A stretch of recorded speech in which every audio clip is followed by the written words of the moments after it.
Seguimos hablando sobre las ventanas de oportunidades del sector y una tendencia que ha estado en boca de todos en los últimos años es el nearshoring. Y para esto nuestras siguientes 3 conferencias están enmarcadas en este tema. Para iniciar, contamos con la participación de Hugo Maúl, destacado economista con una formación académica que incluye una licenciatura de la Universidad Francisco Marroquín, un MA de la Universidad de California en Los Ángeles y especialización en Banca Central. Actualmente se desempeña como presidente del Centro de Investigaciones Económicas Nacionales CIEN, con una sólida trayectoria como investigador y consultor internacional. Hugo ha centrado su trabajo en macroeconomía, mercado laboral, comercio internacional y desarrollo. Además, ha sido profesor en varias universidades guatemaltecas, fundador y director de la Escuela de Gobierno de la Universidad Francisco Marroquín, autor de publicaciones académicas y columnista del periódico por más de 2 décadas. Actualmente ejerce como presidente del Patronato Nacional de Modelo de Gestión Penitenciaria y representa al sector privado organizado ante el Instituto Nacional de Estadística. Hoy forma parte del Expo Bodega 2024 con la conferencia Oportunidades y Desafíos Regionales para aprovechar el nearshoring desde el enfoque de las cadenas de valor. Bienvenido, Hugo.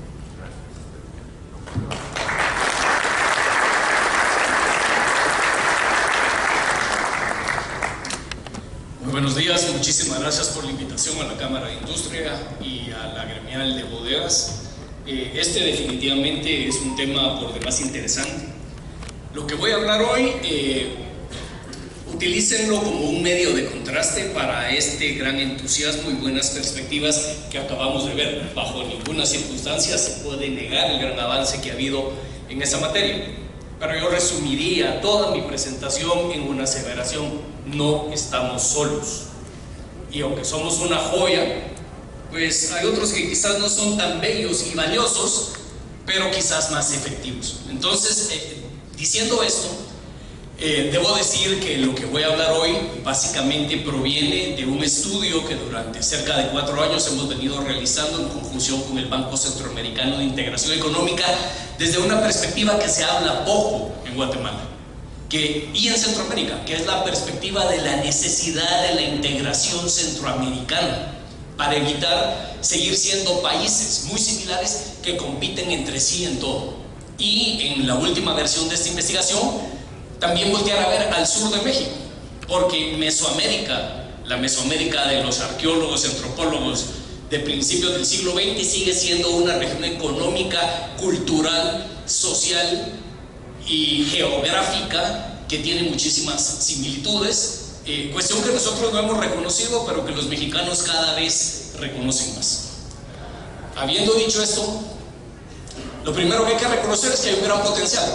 Cuando nosotros analizamos cuál es el mercado principal de la región de RCAFTA, es decir, Centroamérica más República Dominicana, resulta que en términos generales los Estados Unidos, Canadá, México y nosotros mismos somos nuestro principal mercado. Sí, exportamos un poco a Europa, exportamos un poco a la China, pero en términos generales nuestro comercio exterior tiene que ver con nosotros mismos. Y de ahí no podemos nosotros deslindarnos y empezar, por supuesto lo tenemos que hacer como país alguna vez, pero en este momento pensar que vamos a llegar a Europa, pensar que vamos a conquistar los mercados del Asia, son muy incipientes los procesos que están empezando y por de pronto las grandes ganancias no van a estar ahí. El segundo punto es cómo es la oferta exportable de la región. Aquí tienen ustedes una escalera de sofisticación de productos y tienen a los principales países que los producen, desde lo menos sofisticado.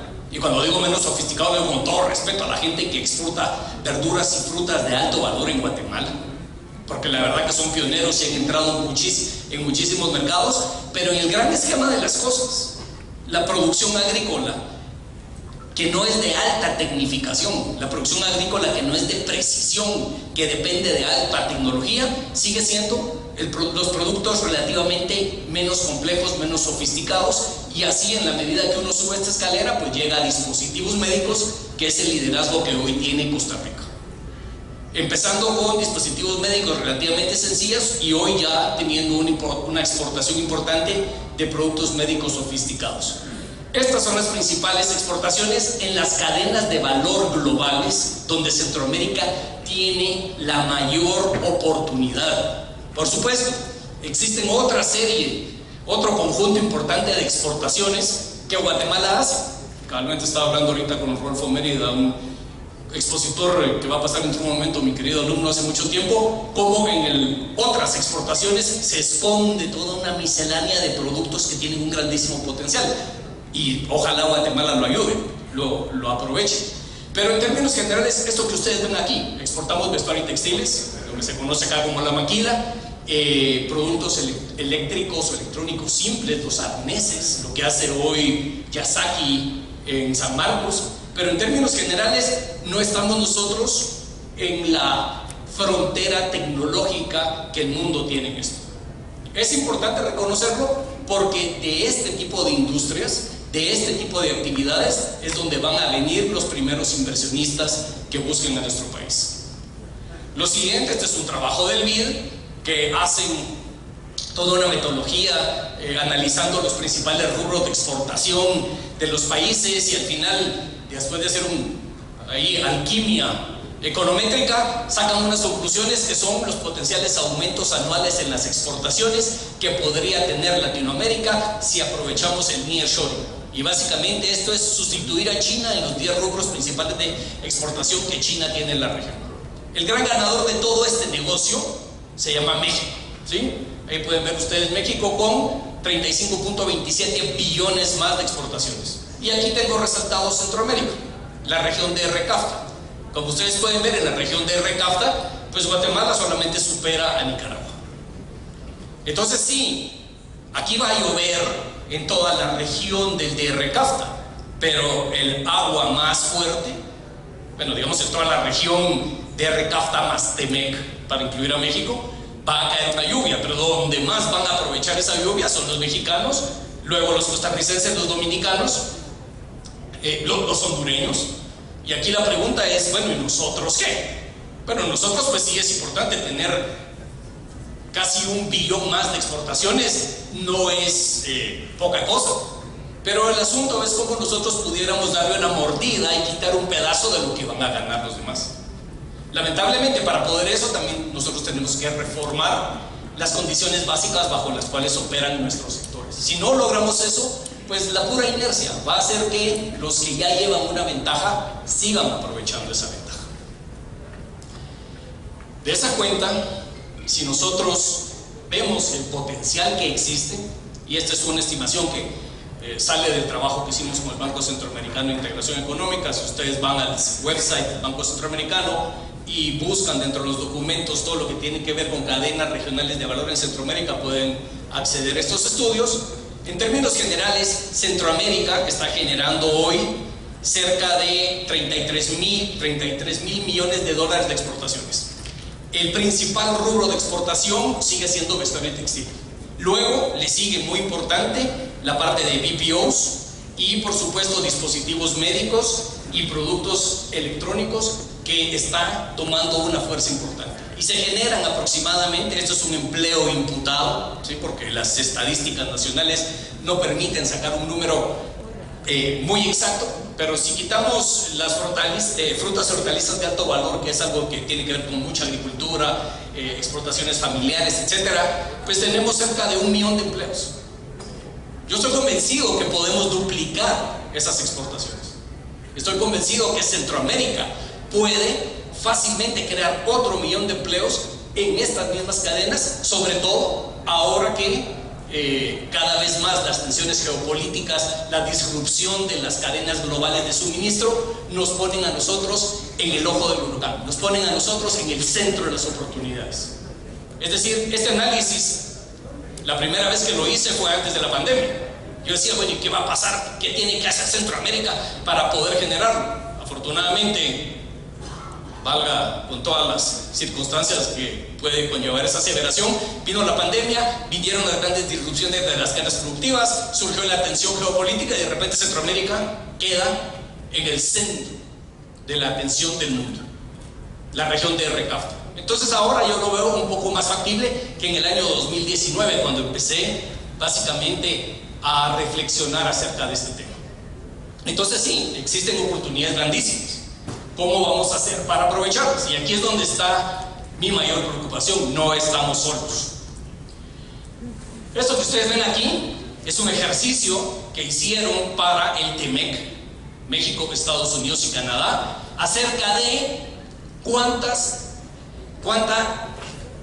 qué potencial existe en estas industrias para traernos todo lo que hoy importamos de la China a la región TEMEC. Básicamente el miedo es, y si ya no hay China, tenemos todo lo que hoy compramos de la China, hay que traérselo a la región TEMEC.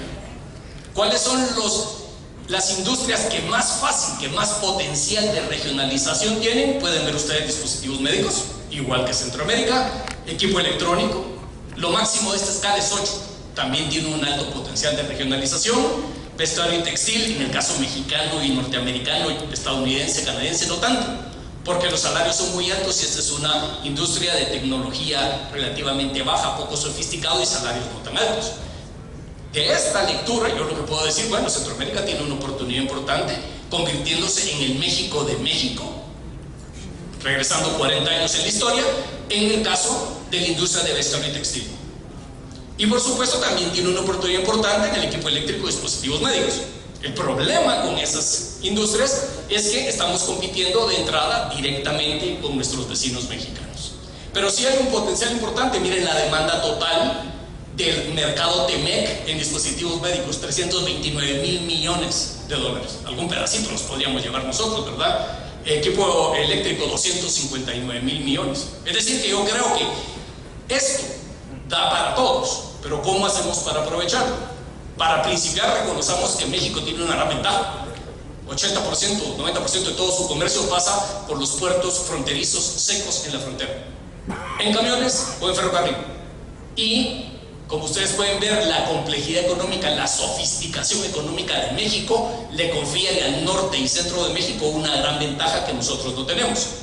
Si bien es cierto que en materia de lo que hoy los convoca a ustedes, México ya está llegando a su capacidad máxima, también es cierto que en términos de localización tienen una localización mucho más privilegiada que la nuestra, sobre todo porque se ahorran una frontera, la frontera de ellos mismos con nosotros, ¿verdad? Eso, aunque no lo crean, es muy, pero muy importante. Pero si ustedes ven el sureste de México, se darán cuenta que ahí es donde ellos necesitan generar nuevas condiciones económicas. Si le damos zoom a esta parte del sur-sureste, se podrán dar cuenta cómo en términos generales en el mapa, el color rojo significa poca complejidad económica, poca sofisticación económica, básicamente agricultura de poca productividad, pero ya hay algunos puntos azules, ya hay algunas jurisdicciones azules. Sobresale Tabasco de petróleo, la región metropolitana de Mérida, donde ya incluso hasta industria aeroespacial hay, y que también están haciendo lo suyo para aprovechar las oportunidades que el mundo nos ofrece.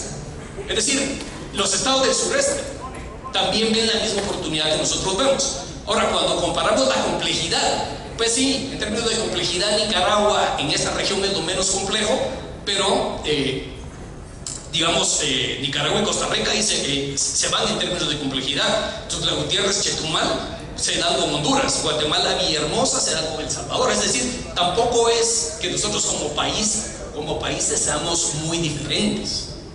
Entonces, para un inversionista internacional, la verdad que las fronteras, para alguien que viene de 15,000 y 12,000 kilómetros de distancia, 200 kilómetros más al norte o al sur no es la gran diferencia, sino son los demás factores que pueden ayudar a tomar la decisión. En ese sentido, del cielo nada nos va a caer. Cuando nosotros miramos, por ejemplo, facilitación del comercio, Guatemala es el azul más oscuro. Y aquí, mientras más lejos del extremo de esta gráfica estamos peor, porque es la frontera respecto a la mejor práctica. Como ustedes se pueden dar cuenta, Costa Rica es el que tiene en materia de facilitación comercial las mejores prácticas. Claro, no somos nosotros el caso de Honduras, pero tampoco es que no cantemos bien las rancheras. En términos de facilitación del comercio, y los invito a que busquen estos documentos y los analicen, Guatemala tiene muchísimo trabajo que hacer. Discúlpenme, pero de nada sirve tener un parque industrial en San Marcos si no podemos cruzar la bodega para que esos productos se vayan a ensamblar a México, porque que se instaló en San Marcos es una cadena integrada con el norte de México. Número 2, innovación. No voy a entrar en mucho detalle de esto, simplemente que reconozcan que Guatemala es el color azul más claro y que aquí es el lugar que ocupan los países en los distintos tipos de componentes de la innovación. Como se pueden dar cuenta, mientras más bajes este número es que uno está más alto en el ranking. Por ejemplo, Costa Rica está en el lugar 70 global, mientras que Guatemala está en el lugar 96 global. Si ustedes se dan cuenta, el que tiene los mejores resultados y lleva la ventaja es Costa Rica. Bueno, entonces si uno quiere meterse en cadenas de mediana y alta sofisticación económica, el lugar a escoger es Costa Rica por esas grandes ventajas. No voy a entrar en mucho detalle con la infraestructura, pero los puertos son claves para todo esto. Y aquí nosotros en materia portuaria estamos compitiendo contra grandes puertos como son los puertos panameños y los puertos mexicanos, y el único que por una ubicación geográfica privilegiada tiene un potencial es Puerto Quetzal. Pero no podemos pensar que vamos simplemente a mejorar los puertos si no mejoramos la infraestructura vial. Y no podemos pensar que todo es más inversión, porque en términos generales necesitamos no solo mejorar la inversión, sino mejorar también los procesos que rigen la inversión. A mí cuando me hablan de nuevas innovaciones en inversión, digo, sí está bueno, pues hagamos un aparato súper sofisticado de estos, pero ¿cómo hago para que este aparato súper sofisticado se encaje con mi computadora de hace 40 años? Si el sistema operativo no es el mismo y los circuitos integrados funcionan de manera diferente. Entonces simplemente quiero que ustedes miren que Santo Tomás de Castilla está junto con los peores puertos en desempeño de contenedores en conectividad. Y después tenemos a Honduras, que compite ya con Puerto Cortés, y a Puerto Quetzal, que si lográramos hacer eficiente la operación e invertir de una manera distinta, pudiéramos tener una importante base de cara sobre todo al comercio con el Asia. Termino con esto. ¿Cuáles son las lecciones ejemplares? La primera es que los incentivos, es decir, las ventajas fiscales o ventajas laborales, o que ustedes quieran, no reemplazan a las condiciones habilitantes. Necesitamos mejor infraestructura, necesitamos mejores sistemas de innovación, necesitamos aduanas más rápidas, más eficientes, más confiables, necesitamos mejores regulaciones laborales. También es cierto que necesitamos políticas específicas para fortalecer y apoyar a aquellos sectores que tienen un mayor potencial. Y aquí cuando uno empieza a hacer la cuenta, resulta que en las primeras no somos tan buenas y en las segundas básicamente inexistentes. Y número 2, no solo basta decirlo y hablarlo en estos foros, hay que hacer la entrega de resultados, el delivery. Hablamos mucho, pero a la hora, en la práctica, no pasa absolutamente nada. No podemos seguir nosotros con incentivos del siglo pasado. ¿Sí? O sea, nuestros principales incentivos económicos que hoy tenemos son los que se implantaron en los gobiernos militares y algunos que se hicieron al principio de nuestra era democrática. Mientras que los demás países de la región han logrado modernizar sus sistemas de incentivos, han logrado armonizar sus sistemas de incentivos, nosotros queremos seguir compitiendo en muletas. Esto es una cuestión fundamental que tiene que cambiarse y tiene que encararse seriamente.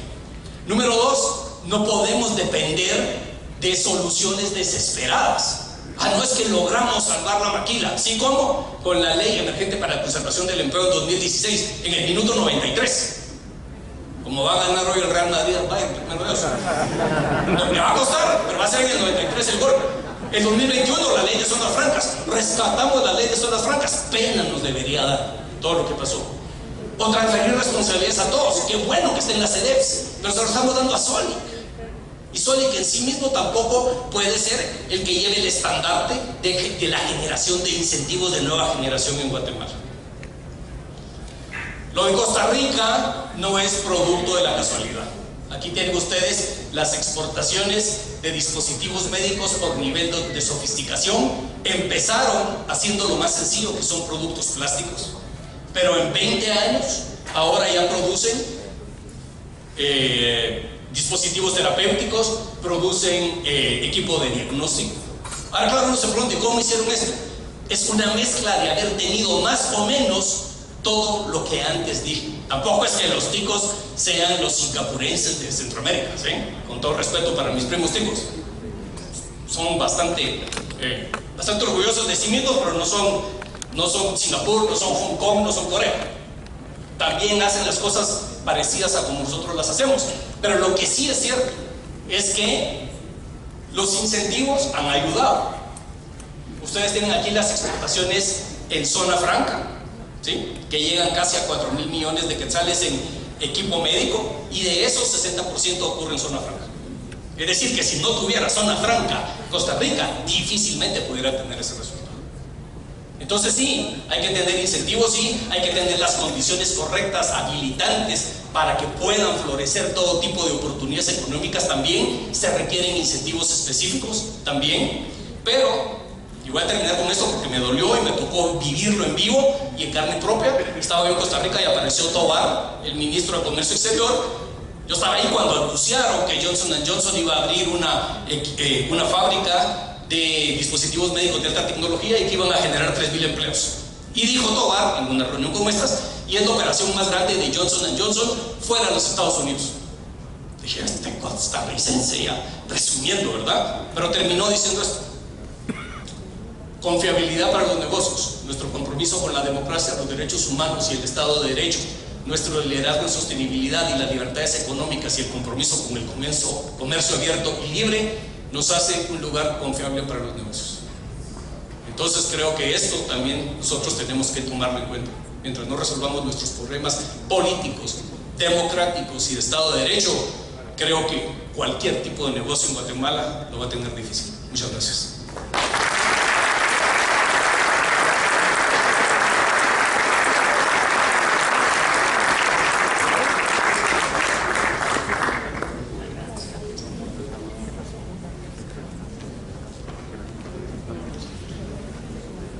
Muchas gracias, Hugo, por compartirnos este tema que sin duda nos deja mucho para la reflexión.